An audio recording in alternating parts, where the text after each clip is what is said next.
सो biochemistry revision begin. So fed fast cycle में कैसा है कि सबसे पहले whenever we eat anything तो we have well fed state which remains for like अभी कुछ भी खाएंगे तो 1 to 4 आवर्स के लिए वो वेल फेड स्टेट रहती है। फास्टिंग स्टेट कब शुरू होती है? 4 आवर्स के बाद। तब कैसी होती है? पहली होती है अर्ली फास्टिंग। अर्ली फास्टिंग में 4 to 16 आवर्स आफ्टर फूड होता है और अर्ली फास्टिंग में ब्लड ग्लूकोज ड्रॉप करने लग जाता है और ग्लाइकोजिनोलाइसिस होने लग जाता है। ग्लाइकोजिनोलाइसिस के दो साइड्स हैं, सबसे पहली होती है लिवर, दूसरी होती है मसल।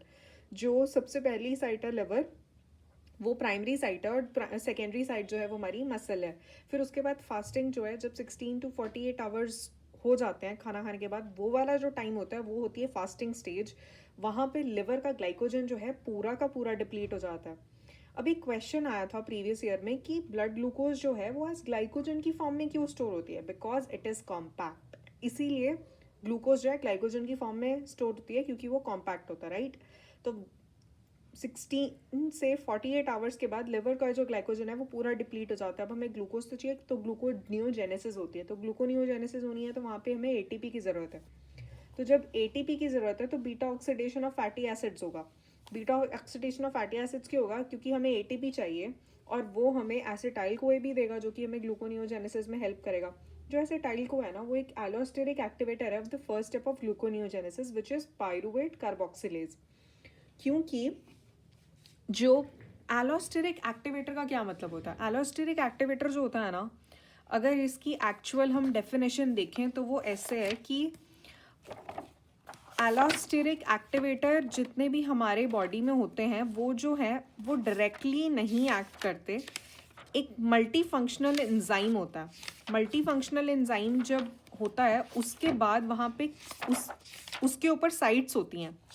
वो साइट्स क्या करती हैं? वहाँ पे एक मॉडिफायर साइट होती है और एक कैटालिटिक साइट होती है। जो ये एलोस्टेरिक एक्टिवेटर्स हैं ये जाके हमारे मॉडिफायर साइट में जाके ये वहाँ पे लग जाते हैं।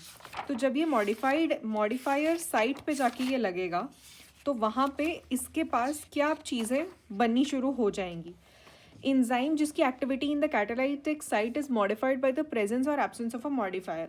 मॉडिफायर बाइंड करता है एलोस्टेरिक साइट के साथ। तो अब यहाँ पे एक सबस्ट्रेट की साइड होती है which is the catalytic site और यहाँ पे एक मॉडिफायर की साइट होती है which is the allosteric site. अब एलोस्टेरिक एक्टिवेटर का क्या मतलब होता है? इफ मॉडिफायर जो कि एक एक्टिवेटर होता है binds to the allosteric site, it converts unfavourable catalytic site to favourable catalytic site ताकि सबस्ट्रेट बाइंड हो सके। तो अभी एसिटाइल कोए का काम क्या है? एसिटाइल कोए यहाँ पे एक मॉडिफायर की तरह आके एक्ट करता है एलोस्टेरिक साइट पे ताकि जो सबस्ट्रेट है उसको एक कैटालिटिक बूस्ट मिले। कैटालिटिक साइट है वो, ताकि ये रिएक्शन आगे बढ़ पाए। तो एसिटाइल कोए जो है हमारा एक कैटालिटिक एसिटाइल कोए हमारा एक एक्टिवेटर, एक एलोस्टेरिक एक्टिवेटर की तरीके से यहाँ पे काम करता है, ठीक है। अभी जो प्रोलॉन्ग फास्टिंग होती है वो 2 to 5 डेज पे अब ग्लूकोज सारा खत्म हो गया तो ग्लूकोनियोजेनेसिस खत्म हो जाएगी। अब जो हमारे फैट्स और एडिपोज टिश्यू यूज में आते हैं which is like hydrolysis of triacyl glycerol in the adipose tissue. Fatty acid release होता है, बीटा ऑक्सीडेशन होती है, उसके बाद एसिटाइल कोए बनता है। एसिटाइल कोए जो बन रहा है उसके पास दो पाथवे हैं, या तो वो टीसीए साइकिल में जा सकता है या वो कीटोन बॉडी सिंथेसिस करेगा। वो टीसीए साइकिल में इसलिए नहीं जाएगा क्योंकि अब सारा का सारा ऑक्सैलो एसिटेट जो है वो डिप्लीट हो चुका है, तो टीसीए साइकिल में नहीं जा सकता, तो कीटोन बॉडीज बनती हैं।